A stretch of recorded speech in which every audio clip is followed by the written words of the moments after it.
Hello friends, मैं आपका mentor के सिंह और आज हम जो पढ़ेंगे वो है न्यू एजुकेशन पॉलिसी। यानी कि हमारा किसका टॉपिक चल रहा है, केवीएस साइको में। आज हमें क्या पढ़ना है, न्यू एजुकेशन पॉलिसी 2020 खाओ शॉर्ट में निपटाओ। यानी कि राष्ट्रीय शिक्षा नीति, राष्ट्रीय शिक्षा नीति। तो राष्ट्रीय शिक्षा नीति का जो कॉन्सेप्ट है आज वो हमें कवर करना है। तो सबसे पहली बात आती है भारत में जो शिक्षा नीति है वो कब कब आई। चलिए पहले लेके चलते हैं, भारत में शिक्षा नीति कब कब आई। भारत में शिक्षा नीति जो आई, शिक्षा नीति वो सबसे पहली आई कब, 1968 में। नेक्स्ट आती है आपकी 1986। फिर उसके बाद इसी का जो भाग है 86 वाली को हम मोस्ट इम्पोर्टेंट मानते हैं। फिर आई 1992 में और अब जो आई हमारी 2020 में। ये है संशोधन। याद रखना, आपसे पूछा जाता है क्वेश्चन, संशोधित किसका संशोधित है, इसका संशोधित भाग 1992 में। तो क्या है आपको मोटा मोटा पता होना चाहिए कि सबसे पहले 68, यानी कि देखिए 86 है, 86 को उल्टा कर दीजिए, पहले लेके चलिए 68, फिर 92, फिर 20। ये आई थी आपकी शिक्षा नीति, याद रख लेना, स्क्रीनशॉट खींच लीजिए। नेक्स्ट चलते हैं। नेक्स्ट हमारा जो न्यू एजुकेशन पॉलिसी है, यानी कि न्यू एजुकेशन पॉलिसी क्या कह रही है। न्यू एजुकेशन पॉलिसी आपसे पूछी जाती है, न्यू एजुकेशन पॉलिसी 2020 को भारत सरकार ने 29 जुलाई 2020 को घोषित किया। कब किया घोषित, 2020 को 29 जुलाई को घोषित किया। और जो शिक्षा नीति थी 86 वाली, उसी का यानी कि उसके बाद ये सबसे बड़ी जो शिक्षा नीति मानी जाती है। यानी कि 1986 शिक्षा नीति जो थी हमारी शिक्षा नीति, उसके बाद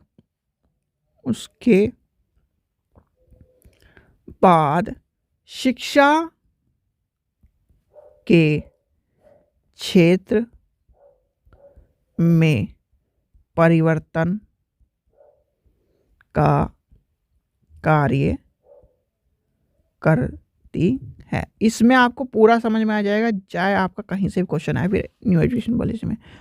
इस नीति के अंतर्गत क्या है, यानी कि इस नीति को लाने वाले कौन है, ठीक है, उसे ही पता होना चाहिए आपको। यह है नीति अंतरिक्ष वैज्ञानिक के कस्तूरी रंगन की अध्यक्षता वाली समिति की रिपोर्ट पर आधारित है। ठीक है, आपसे पूछा जाए तो किस पे आधारित है, तो के कस्तूरी रंगन। ठीक है, ये याद रखना। नेक्स्ट पॉइंट आता है कि कहाँ पर, यानी इसके किसके अंतर्गत आती है ये नीति। यानी इस नीति के अंतर्गत या फिर ये नीति MHRD का नाम इस नीति के अंदर क्या कर दिया गया, बदल कर नाम का इसका MHRD का नाम परिवर्तित कर के शिक्षा मंत्रालय कर दिया गया है। याद रखना, इसका नाम बदल कर क्या कर दिया गया है? शिक्षा निदेशालय। चलिए, अब आता है जो हमारे एजुकेशन में बजटिंग की बात होती थी, उसमें क्या कर दिया? न्यू एजुकेशन पॉलिसी जो 2020 है, ठीक है, 2020 में केंद्र और राज्य को सरकार के शिक्षा क्षेत्र पर देश की जीडीपी के 6% हिस्सा के बराबर निवेश का लक्ष्य दिया गया। यानी कि आपसे क्वेश्चन पूछा जाए कितना प्रतिशत रखा गया, अब तो आपका ये बताना है 6% दिया गया है शिक्षा को। अब सबसे इम्पोर्टेंट क्वेश्चन जो आता है न्यू एजुकेशन पॉलिसी से, न्यू एजुकेशन पॉलिसी 2020 जो है में क्या है भाई? आपका जो पहला जो सिस्टम था वो 10+2 आ रहा था, अब आ रहा है 5+3+3+4। याद रखना कि प्रणाली है जो पहले 10+2 थी, ठीक है। चलिए, अब इसको भी मैं समझाऊंगा, अभी पहले आप चीज़ें पे चलिए। फिर आते हैं न्यू एजुकेशन पॉलिसी जो NEP 2020 में शिक्षा मंत्रालय का मुख्य उद्देश्य शिक्षा और सीखने यानी कि एजुकेशन एंड लर्निंग पर पुनर्ध्यान दिया गया है। पुनः ध्यान आकर्षण। देखिए, इस लिखवाने का तरीका इसलिए है क्योंकि आपको लिखा हुए थोड़ा सा ये है कि आप समझ जाओगे। आकर्षित करना है कि आप जो चीज़ें पढ़ रहे हो, देख रहे हो, उसको ध्यान में रखते हुए ये सारी चीज़ें करी गई हैं, ठीक है। चलिए, अब न्यू एजुकेशन पॉलिसी का क्या कहना है? न्यू एजुकेशन पॉलिसी का कहना है कि कक्षा 5 तक मातृभाषा या स्थानीय भाषा की शिक्षा पर बल दिया जाएगा। यानी कि NEP में कक्षा 5 तक, याद रखना, कक्षा 5 तक मातृभाषा / स्थानीय क्षेत्रीय भाषा पर बल दिया गया है। फिर क्या आता है? नेक्स्ट चलते हैं हम। इसमें आता है जब 3 वर्ष से 8 वर्ष की आयु के बच्चों के लिए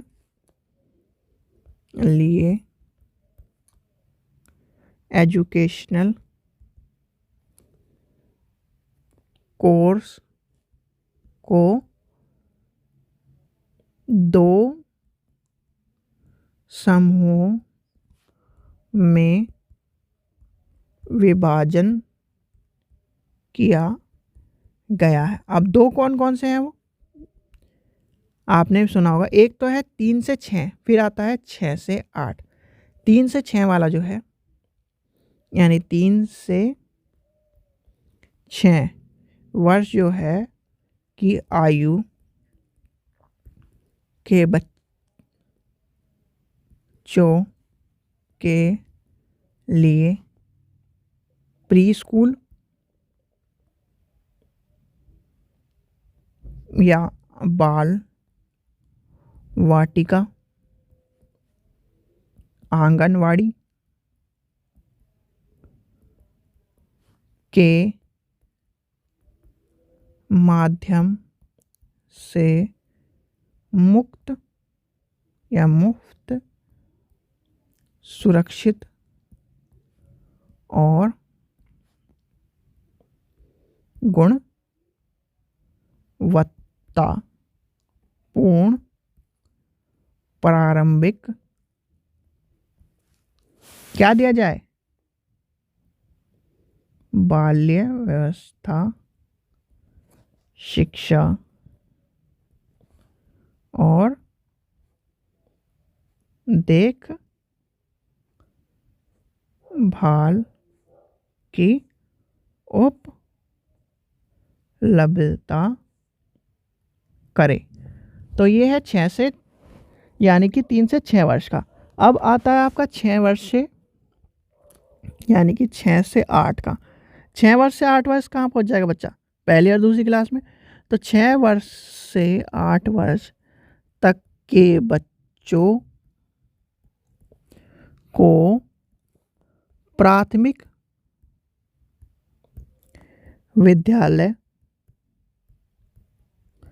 में कक्षा 1 और कक्षा 2 में शिक्षा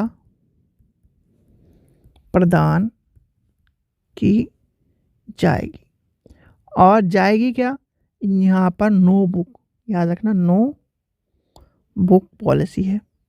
चलिए वो भी आगे बताऊंगा मैं। तो चलिए इतना आपको समझ में आ गया। कोई भी चीज़ आपको दिक्कत लग रही है तो आप परेशान ना हो, बेहिचक पूछ सकते हैं। चलिए अब आती है ये जो एजुकेशन पॉलिसी है, यानी कि न्यू एजुकेशन पॉलिसी के द्वारा 2030 तक सकल जो नामांकन है यानी कि रजिस्ट्रेशन का अनुपात है 100% लाना है। न्यू एजुकेशन पॉलिसी में या के द्वारा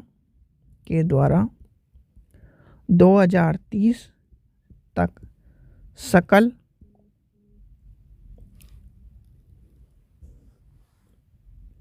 नामांकन अनुपात को 100% लाने का लक्ष्य रखा गया है। ठीक है, और ये तो आपको पता ही चल गया कि 6% हिस्सा रखा गया घरेलू, यानी कि न्यू एजुकेशन पॉलिसी में शिक्षा के क्षेत्र में सकल घरेलू उत्पादन का 6% का सार्वजनिक लक्ष्य रखा गया है। अब आते हैं हम इसको न्यू एजुकेशन पॉलिसी को जो 5+3 पढ़ा, न्यू एजुकेशन पॉलिसी 2020 पॉलिसी का जो आपका है, यानी कि न्यू एजुकेशन पॉलिसी में 5+3+3+4। अब इसे समझिए, देखिए सबसे पहला आता है आपका फंडिंग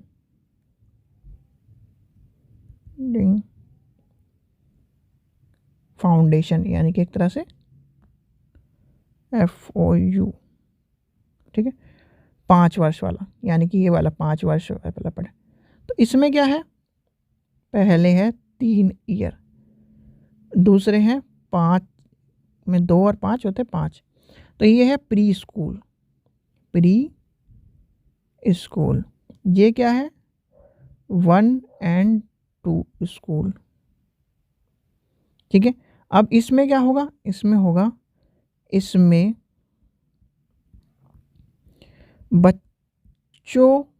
बच्चे खेल के द्वारा शिक्षा प्राप्त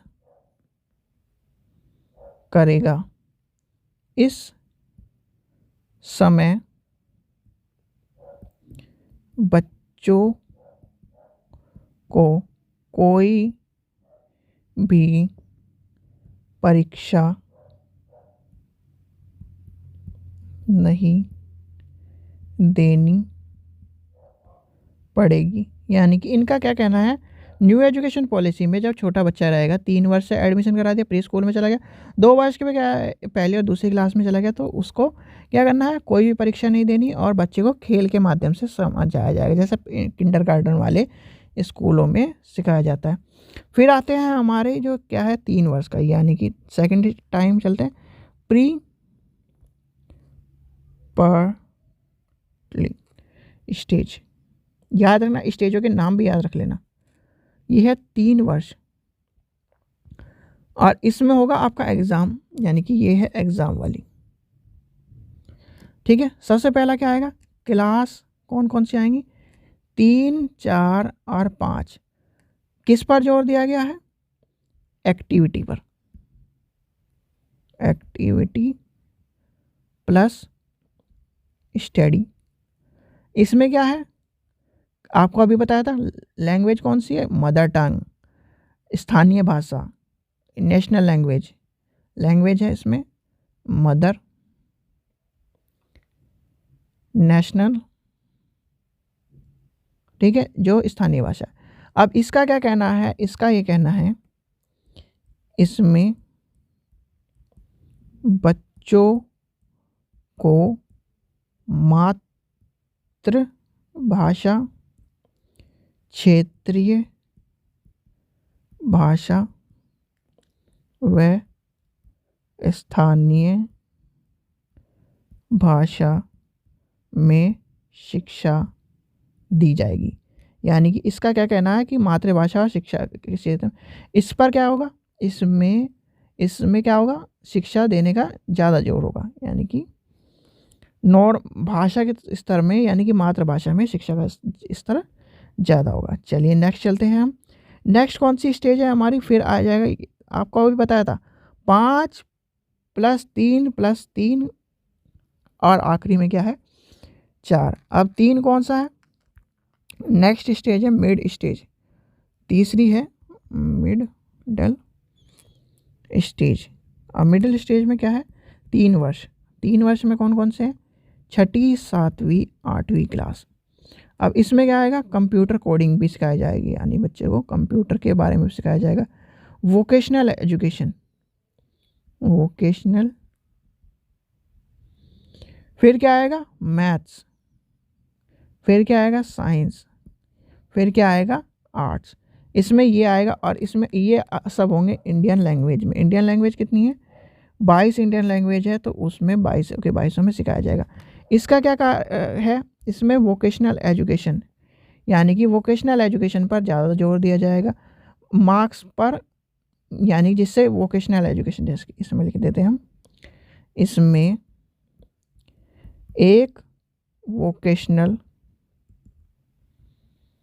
या टेक्निकल शिक्षा को प्राप्त कर सकते हैं और उसे मार्क्स भी मिलेंगे, क्योंकि मार्क्स के पीछे दुनिया पागल है। ठीक है, फिर क्या होगा, और इसमें भारतीय भाषा का रोल होगा, यानी कि भारतीय भाषा होगी भारतीय। ठीक है, याद रखना। नेक्स्ट है हमारा लास्ट है जो 4 वर्ष वाला। ठीक है, अब क्या है, conduct stage, secondary stage. Secondary stage क्या है, 4 वर्ष पढ़ाना, 5 + 3 + 4, तो 4 में क्या आएगा, 9, 10, 11 और 12। इसमें होगा नो स्ट्रीम, नो स्ट्रीम याद रखना, अब कोई स्ट्रीम ख़त्म हो चुकी है, यानी न्यू एजुकेशन पॉलिसी में कोई साइंस नहीं, कोई मैथ्स नहीं, कोई आर्ट्स नहीं, कोई कॉमर्स नहीं। इसका क्या, इसमें ये कहना है कि कोई भी बच्चा कोई भी सब्जेक्ट ले सकता है, यानी कि अगर आपके बच्चे को एक बायो लेनी है, एक हिस्ट्री लेनी है, एक इंग्लिश लेनी है, एक हिंदी लेनी है, और क्या बचा, एक बिजनेस स्टडीज़ लेनी है। ठीक है, तो ये आपका दिए जाएंगे, कोई भी स्ट्रीम नहीं है, साइंस का ले लो, आर्ट्स का ले लो, कॉमर्स का ले लो, किसी भी का भी ले लो, तो ये आपके सब्जेक्ट बन जाएंगे। ठीक है, चलिए फिर क्या आता है, मल्टी सब्जेक्ट, मल्टी सब्जेक्ट आपको बता दिया, मल्टी सब्जेक्ट ले लेंगे, मल्टीपल सब्जेक्ट। फिर आता है क्रिएटिव थिंकिंग, बच्चे को क्रिएटिव बनाना है, क्रिटिकल थिंकिंग बनानी है, ठीक है। इसमें बच्चा क्या होगा, बच्चे को क्रिटिकल थिंकिंग पढ़ाई जाएगी। यूपीएससी के जो आपने पता है ना, अगर गांधी जी अहिंसावादी ना होते तो क्या होता, ऐसे क्रिएटिविटी के तौर पर सीख। आपने जैसे यूपीएससी में एक क्वेश्चन आते हैं इस तरह के, अगर गांधी जी अहिंसावादी ना होते तो क्या करते, हिंसावादी होते, हिंसावादी होते तो क्या करते, ये चीज़ें आएंगी। दूसरा क्या, सबसे पहला क्रिएटिव थिंकिंग आ जाएगी। इसमें कोई स्ट्रीम नहीं होगी, जैसे पहले साइंस, आर्ट्स, कॉमर्स होती थी, ठीक है, ये भी नहीं होगा। दूसरा क्या होगा, बच्चे अपनी पसंद के, यानी कि बच्चे अपनी पसंद से कोई भी सब्जेक्ट ले सकेंगे, यानी कि आपका मल्टी सब्जेक्ट वाली बात कही ना, कोई भी, जैसे किसी को अभी बताया मैंने आपको, साइंस लेनी है, मैथ्स लेनी है, आर्ट्स लेनी है, वो भी ले सकेंगे, ठीक है, ये आ जाएगा। इसमें बच्चे को अपनी पसंद की एक फ़ॉरेन लैंग्वेज लेनी होगी, जिसमें परंतु चाइनीज़ भाषा नहीं, ये याद रखना, फ़ॉरेन लैंग्वेज है पर चाइनीज़ भाषा नहीं है इसमें। इसमें बच्चा अपनी पसंद की एक फॉरेन लैंग्वेज भी सीख सकता है, परंतु चीन की भाषा नहीं। और चीन की भाषा कौन सी है बताइए भाई, चाइनीज़ पे, जब चाइनीज़ हमारे पे हमला कर रहे हैं तो हम उनकी भाषा क्यों सिखाएं, तो ये बात। अब आ जाता है ग्रेजुएशन की बात, यानी कि ग्रेजुएशन आपकी 4 ईयर की होगी, ठीक है। और 4 ईयर की कैसे होगी, चलिए सबसे पहले इस चीज़ समझते हैं। ग्रेजुएशन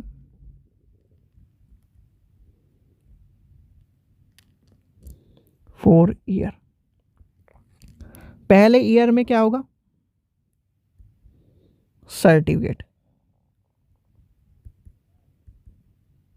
अगर आपको सर्टिफिकेट मिल गया, आप छोड़ के चले गए, फिर रीज्वाइनिंग हो जाएगी, अभी उसी पे चल रहे हैं हम। फिर आएगा डिप्लोमा।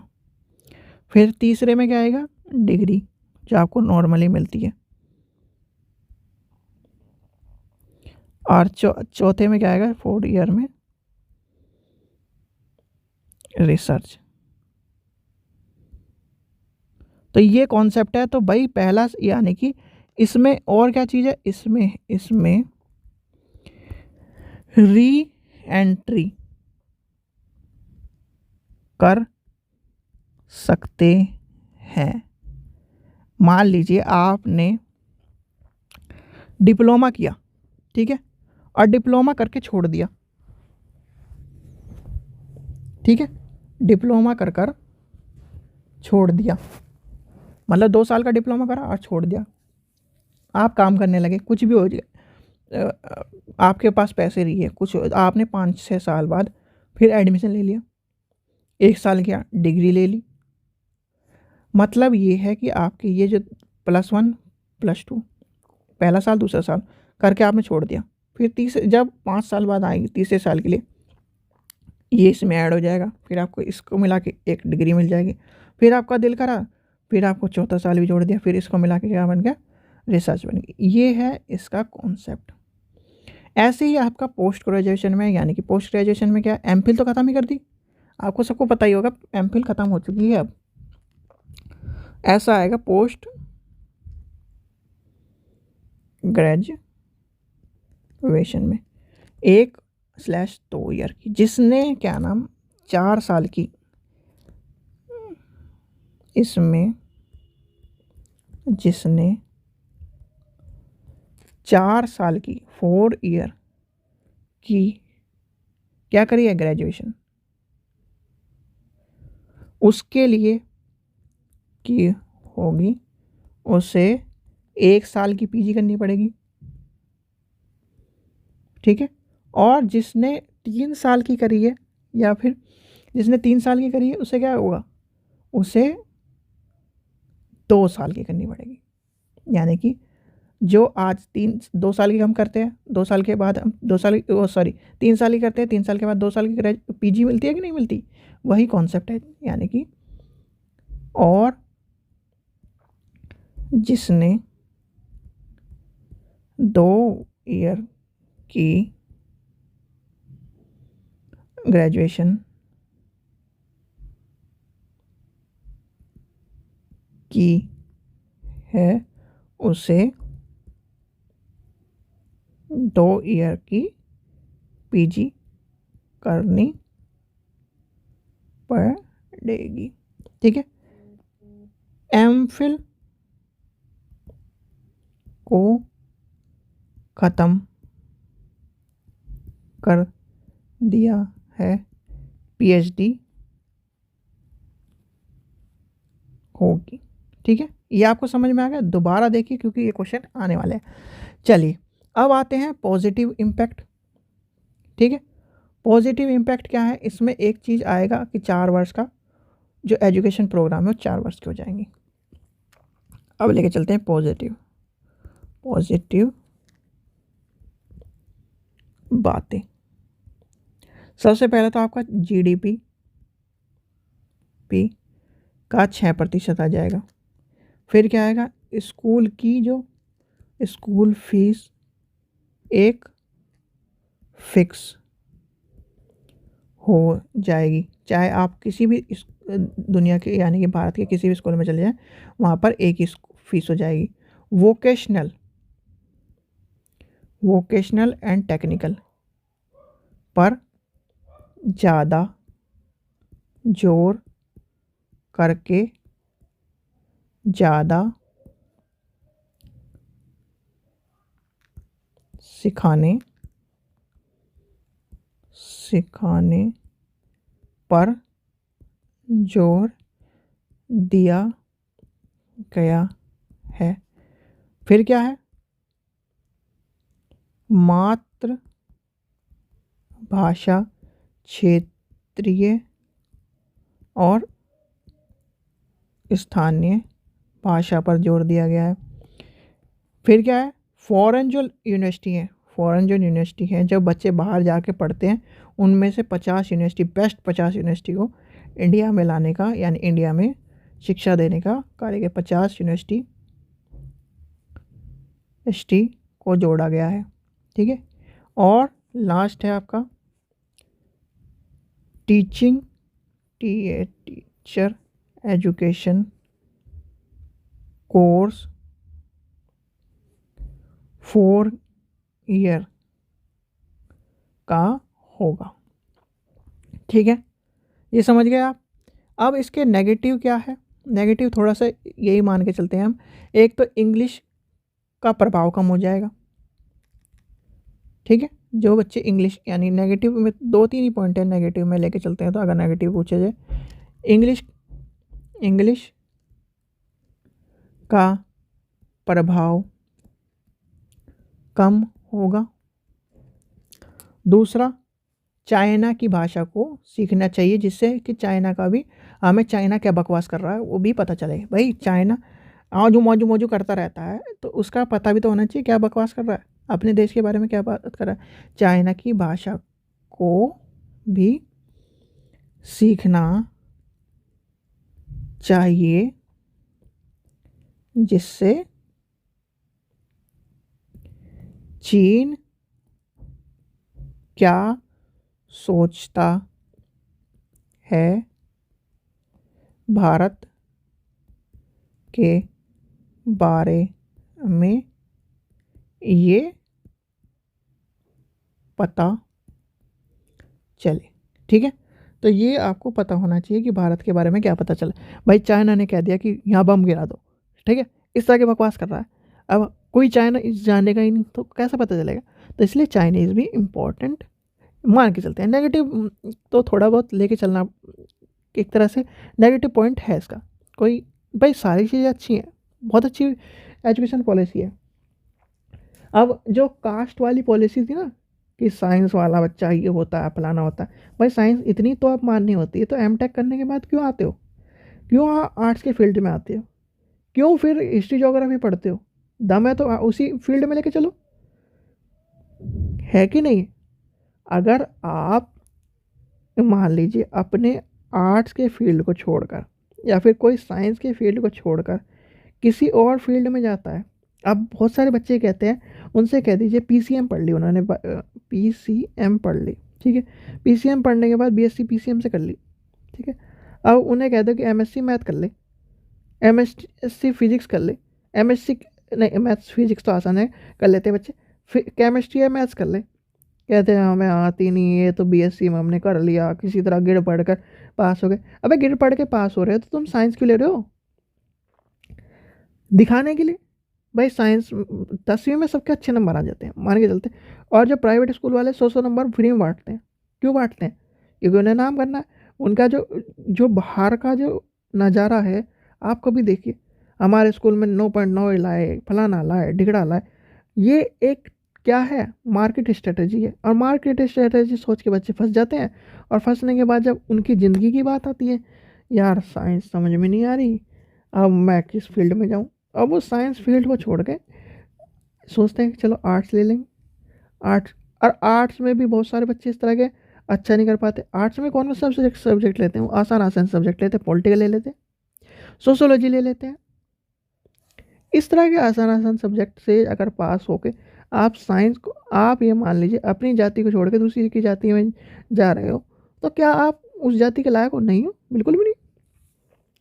जब आपकी ये कैटेगरी है, या आपकी ये कैटेगरी है, आप उसे छोड़कर किसी और की कैटेगरी में जा रहे हो, तो वो क्या कैटेगरी कहलाएगी? नहीं कहलाएगी। ठीक है बच्चों, चलिए अब ये तो अब सब खत्म ही हो गया, हमें क्या लेना देना, हमें तो बच्चों को पढ़ाने से मतलब है, और अपनी किससे शिक्षा देने से मतलब है। ठीक है बच्चों, आपको न्यू एजुकेशन पॉलिसी का कुछ भी समझ में ना आया हो तो क्या कमेंट करिए, कमेंट को भर दीजिए अगर आपको कुछ भी समझ में नहीं आए। न्यू एजुकेशन पॉलिसी में एक भी पॉइंट नहीं छोड़ा है मैंने, सारे पॉइंट आपको कवर करा दिए, जिससे आपका एक भी क्वेश्चन ना छूटे। अगर आपसे क्या भी पूछे तो क्या भी आपको पता हो। ठीक है, ठीक है बच्चों, आशा करता हूँ आपको वीडियो पसंद आए। वीडियो पसंद आए लाइक करिए, सब्सक्राइब करिए, और चैनल को क्या करिए, सब्सक्राइब करिए, यानी कि आपको क्या करना है, चैनल को सब्सक्राइब करना है, जिससे इस तरह की वीडियो मिलती रहे। और टीजीटी का पेपर कंप्लीट मैं करा रहा हूँ, 2 वीडियो आ चुकी है, 4 वीडियो और आएंगे, उसमें 4 वीडियो आने के बाद फिर पीआरटी का पेपर होगा, लाइब्रेरी का पेपर होगा, तो इसलिए उस चीज़ का भी ध्यान रखें। ठीक है बच्चों, थैंक यू।